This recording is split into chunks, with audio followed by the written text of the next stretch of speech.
తప్పాడు. అది తప్పు అంటారా కరెక్ట్ అంటారా? తప్పు అంటే మీకు పురాణాల్లో ఒక సందర్భం ఉంది. విశ్వామిత్రుడు అనే గొప్ప మహర్షి ఉంటాడు. ఆయన ఒక మంచి కోరిక కోసము గొప్ప తపస్సు చేస్తాడు. ఆయన విశ్వామిత్రుడు తపస్సు చేసి ఒక గొప్ప స్థానాన్ని పొందడానికి ఆ యొక్క తపస్సు భీకరంగా కొనసాగుతుంటుంది. ఆయన ఎంతో నిశ్చలమైనటువంటి మనసుతో తపస్సు చేస్తుంటాడు. అప్పుడు ఇంద్రుడు ఇతను చూసి ఇతను తపస్సులో రేపు విజయం సాధిస్తే బ్రహ్మ అతనికి వరాలు ఇచ్చేస్తాడు. ఇప్పుడు తనకేమైనా సమస్యలు రావచ్చు, ఎలాగైనా సరే అతని తపస్సును భగ్నం చేయాలని చెప్పి ఉద్దేశంతో మేనక అనేటువంటి ఆమెను పంపిస్తాడు. ఈ మేనక అనే ఆమెను పంపిస్తే మేనక అనే ఆమె వచ్చేసి అతని దగ్గరికి వచ్చి తన నాట్యంతో తన అందచందాలతో అతని యొక్క తపస్సును భగ్నం చేస్తుంది. అతను అంత గొప్పగా తపస్సు చేసినవాడు కూడా ఈ అమ్మాయి అందచందాలకు కూడా అతను మనసు చెల్లించిపోయి ఆమెతో కలిసి కాపురం చేస్తాడు. వాళ్ళకు ఒక పిల్లవాడు కూడా పుడతాడు. సో తరువాత అతను తీవ్రంగా బాధపడతాడు. ఇదేంటి ఆయన ఒపీనియన్ ఒక గొప్ప సాధించాలని, కానీ మధ్యలో ఒక స్త్రీ వలన మేనక అంటే ఆమె అప్సరస, తను తపస్సు చెడిపోయిందని బాధపడతాడు. అది పెద్ద ఎగ్జాంపుల్. అంటే ఆ ఎగ్జాంపుల్ ఈ ఎగ్జాంపుల్ కంపారిజన్ ఏంటంటే అంత దూరం కూడా అవసరం లేదు. మనం సాధారణంగా మన చుట్టుపక్కల ప్రపంచంలో చూస్తుంటాం.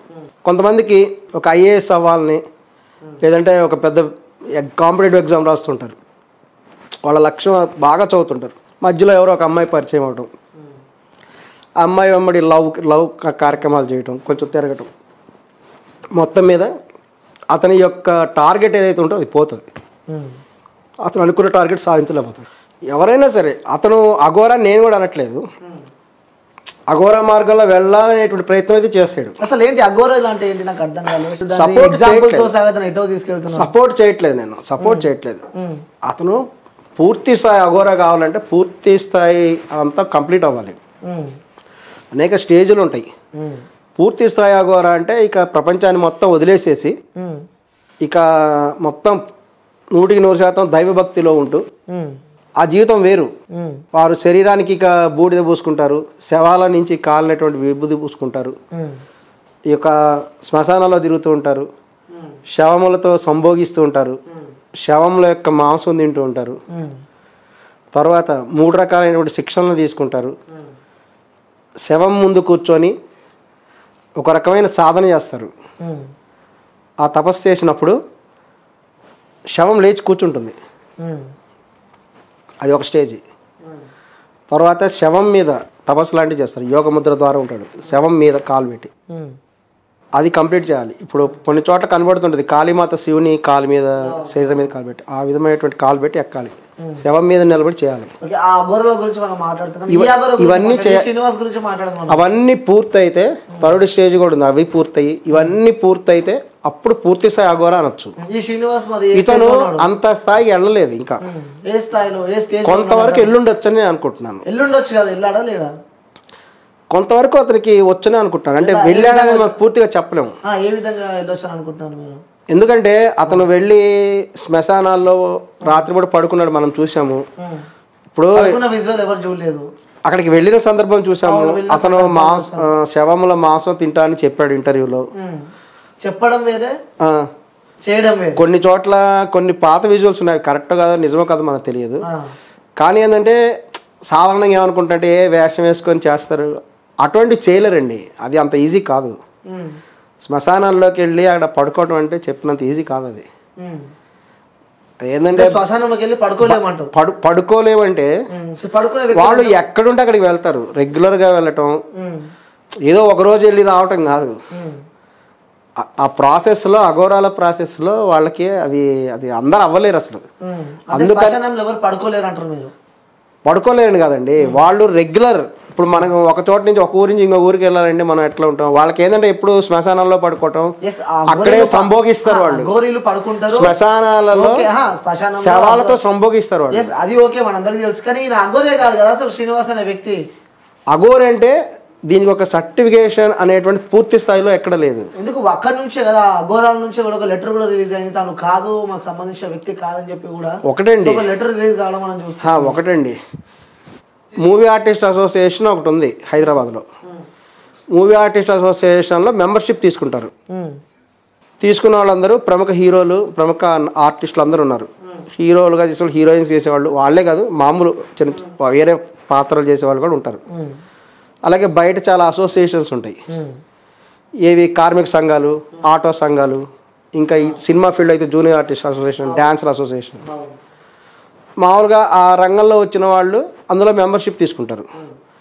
అంత మాత్రాన అసోసియేషన్లో మూవీ ఆర్టిస్ట్ అసోసియేషన్లో మెంబర్గా ఉంటేనే బయట యాక్ట్ చేయాలని రూల్ ఏం లేదు. అంటే ఎవరైనా అఘోరాలు కావచ్చు. ఇప్పుడు బయట చాలా మంది యాక్ట్ చేస్తారు కదండి. మీరు అన్నది అర్థమైంది నాకు.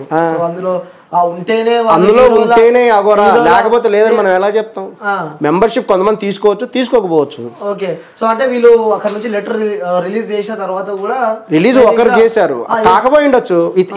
వాళ్ళు ఏం చెప్పారు, ఇతను అందులో మెంబర్ కాదని చెప్పారు.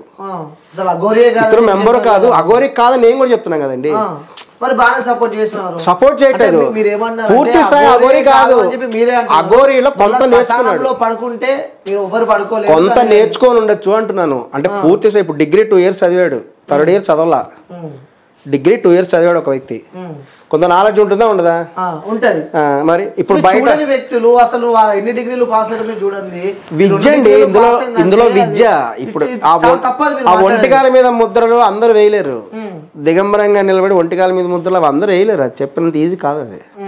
I'm not supporting, don't misunderstand. అతను ఎంతో కొంత ప్రాక్టీస్ చేయకపోతే ఇట్ ఇస్ నాట్ ఈజీ. అఘోరీలు కూడా మహిళా అఘోరీలు ఎవరైతే ఉంటారో సో వాళ్ళు కొన్ని వాళ్ళ ప్రైవేట్ పార్ట్స్ కూడా బయట జనాల్లోకి వచ్చినప్పుడు అవన్నీ కవర్ చేసుకుని వచ్చా మనం చూస్తాం. అవును. మరి ఈ శ్రీనివాస్ గురించి ఏం చెప్తారు ఈ విషయంలో మీరు? మరి ఇతని గురించి చెప్పాలంటే ఇతను ఒక అపరిచితుడు లాగా ఉంది. అపరిచితుడు అంటే ఆ సినిమా ఉంది, ఆ సినిమాలో అతను కొంతకాలం సాత్వికుడిగా ఉంటాడు, కొంతకాలం రెమో అంటూ లవర్ బాయ్గా తిరుగుతుంటాడు, ఇంకొక స్థాయిలో ఏమో భయంకరమైన వ్యక్తిగా మారి అందరిని చితగొట్టేస్తుంటాడు. రకరకాల వేరియేషన్స్ ఒకే వ్యక్తిలో ఉంటాయి, మల్టిపుల్ డిజార్డర్ అంటారు. ఈ వ్యక్తిని గురించి మనం అనాలిసిస్ అయితే ఇతనిలో కూడా మల్టిపుల్ డిజార్డర్ ఉందనిపిస్తుంది. ఎందుకంటే అతను చెప్పిన దాని ప్రకారం చూస్తే ఈ విష్ణు అనేటువంటి అతని దగ్గరే వెళ్తున్నాడు, అతను స్త్రీగా భావిస్తున్నప్పుడు. మరి అటువంటిప్పుడు అది at the same time Varshini దగ్గరికి కూడా వెళ్తున్నాడు. రాధిక అని చెప్పి ఇంకో రాధిక దగ్గరికి వెళ్ళాడు, ఆ పాత ఆమె చెప్తుంది. ఆమె ఏమని చెప్తుంది, ఇతని దగ్గర పురుషాంగం లేదు, పురుషాంగం లేదు తప్ప మిగతా అన్ని విషయాలలో గొప్ప రసికుడు అని రాధిక చెప్తున్నది. చాలా సాటిస్ఫై చేస్తాడు, అతను ఏం చెప్తే అది వింటాం మనం అని రాధిక చెప్తున్నది ఆమె ఇంటర్వ్యూస్లో. సో ఇతన్ని గమనిస్తే ఇక్కడ అందుకే అందరూ భయపడుతున్నారు అనమాట.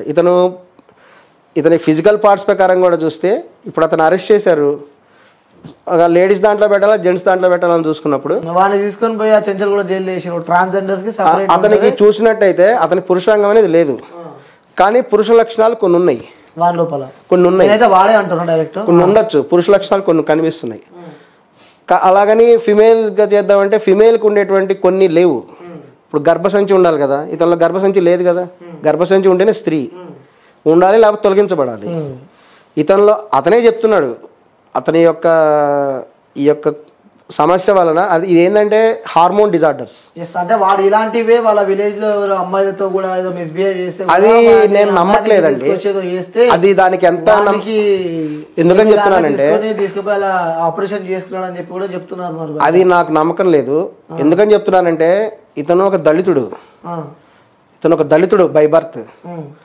ప్రస్తుతం మన సమాజంలో కొన్ని హక్కులు ఉన్నాయి, చట్టాలు హక్కులు ఉన్నాయి, చాలా స్ట్రిక్ట్ గా నడుస్తున్నాయి. శ్రీనివాస్ దళితుడు, వాళ్ళ పేరెంట్స్ సిగ్గు.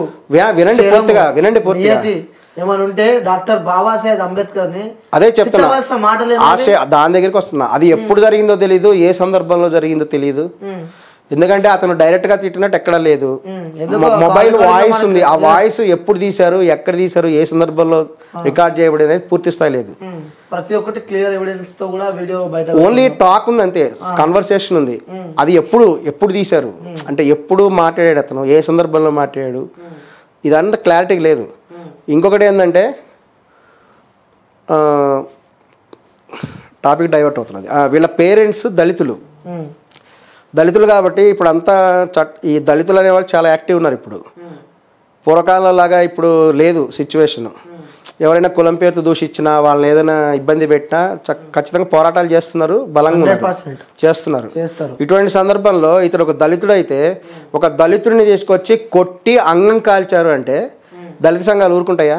అంటే వీడు చెడ్డ పని చేసినా ఏం చేసినా ఎవరు బయట అదే కదా. ఇప్పుడు ఎవరో తిట్టాడంటే ఒత్తిడిగా తిట్టారు ఎవరైనా, ఏదో చేసిండే సరదాగా ఎవరు తిట్టారు. దళిత సామాజిక వర్గానికి చెందిన వ్యక్తి తప్పు చేసి తప్పుగానే భావిస్తారు. తప్పు చేస్తే కంప్లైంట్ ఇవ్వాలి, చట్టపరంగా చర్యలు తీసుకోవాలి. అదే 10 మందితో పడినా కూడా దాన్ని లైట్ తీసుకోవాలి. చట్టపరంగా లైట్ తీసుకోమనట్లేదు. నిజంగా అతను తప్పు చేస్తున్నాడు అనుకుందాం, చట్టపరంగా కంప్లైంట్ ఇవ్వచ్చు, చట్టపరంగా అతని మీద యాక్షన్ తీసుకోవచ్చు. అంతేగాని